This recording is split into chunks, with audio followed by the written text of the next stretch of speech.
Is R&B more toxic now, or has it always been toxic? I think everybody's perception changed with social media. What's up? This is Ken James. I'm here with Trashy. Let's talk some trash. Is R&B more toxic now, or has it always been toxic?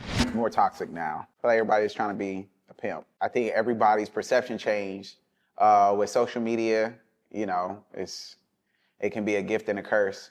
I think so many people give into, like on the women's side, it's like a little bit more vanity. And then on the men's side, it's just like more money driven. I think conversation leaves the room. How people feel leaves the room. Emotions leave the room when it's only like vanity and money. What's an R&B lyric that looks like love, but it is actually manipulative?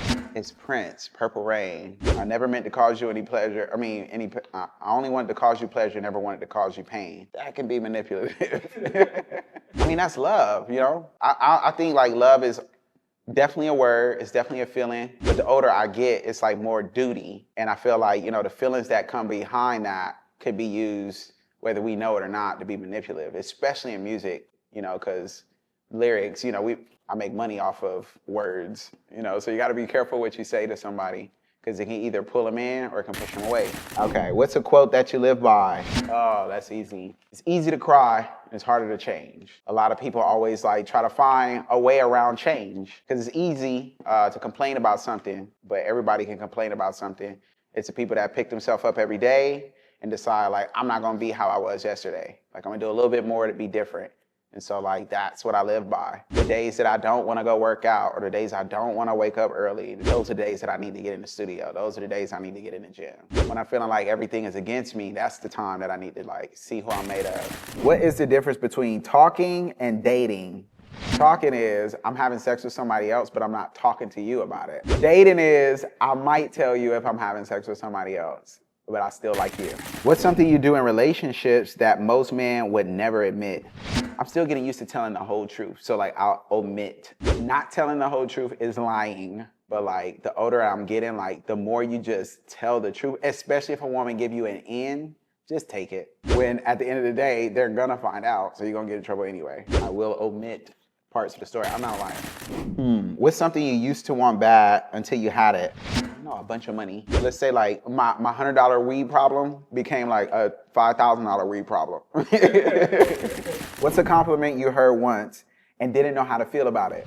I was walking down the street where I live now in Ojai, California. Very small place. I wear the same thing every day. Blue jeans, cowboy boots, white t-shirt normally. And this random white woman comes out and she told me, "You look stunning." I'm like, "Thank you." And then she immediately followed up with, "I give to the United Negro College Fund every year." And she was leaving a massage parlor and she told me, "I wanted you to know that I just bought you a massage." And she gave me the coupon for the massage. I didn't get the massage. I ended up giving it to somebody else, but it was just damn. What's something that should be on everyone's bucket list but never is? Traveling in America more.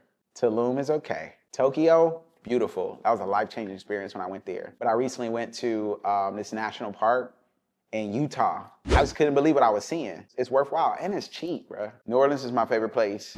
Originally, I'm from Georgia, so I'm from the South. But moving to LA at 6, a lot of those values that I had, Southern hospitality, you have to guard that. You have to be careful who you show that to, because living in bigger cities, people don't know, but they take advantage of it. And so when I went back to New Orleans, at the time I was smoking, and I remember I was looking for something to light my blunt with, and this homeless person came up to me, held out a lighter, lit my blunt, and then gave me the lighter. And I'm like, "Yo, here's it back." He was just waved out to me. I love New Orleans because everybody there, they're not afraid to start over. And that's kind of what I base my career on. This last couple of years, it's just starting over. What's something cheap you did recently that worked out? I went to dinner by myself. I'm big on that, bro. Fuck that. And then the place that I went to was my favorite place to go in town. And he had listened to my project. So he gave me all of this shit for free. Mind you, I had just went out there with somebody else the day before, maybe 2 days before that, and the bill was crazy. I was $40, a $100 meal for $40. What's a fashion trend you'll never do again?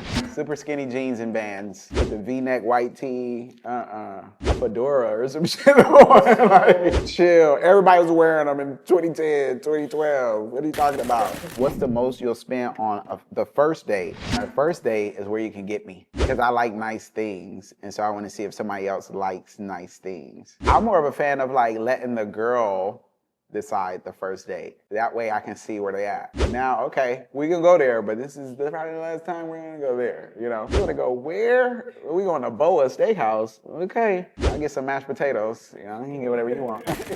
What's a fear that you're not proud of, but it's real? I'm proud of my fears. I know there's a difference between fear and danger. Like a fear, I'm gonna be able to grow from. A danger, I can get hurt. Like, I don't care what people like say about me, but I do have a fear of what people think of me. Like, a lot of people try to be out here like, I don't care what people think about me. I don't care this, I don't care that. Like, that's not smart though. I feel like you're not gonna have the same morals you would have if you did. Yeah, I fear that people don't take me as genuine. I don't wanna feel like that. Like, I want for people to like actually like connect with me, whether it's through my music, the way I dress, it's the way I talk. Like, yeah, I care. I care about what people think of me. What's up, I'm Jamz, and if it ain't trash, it's trash.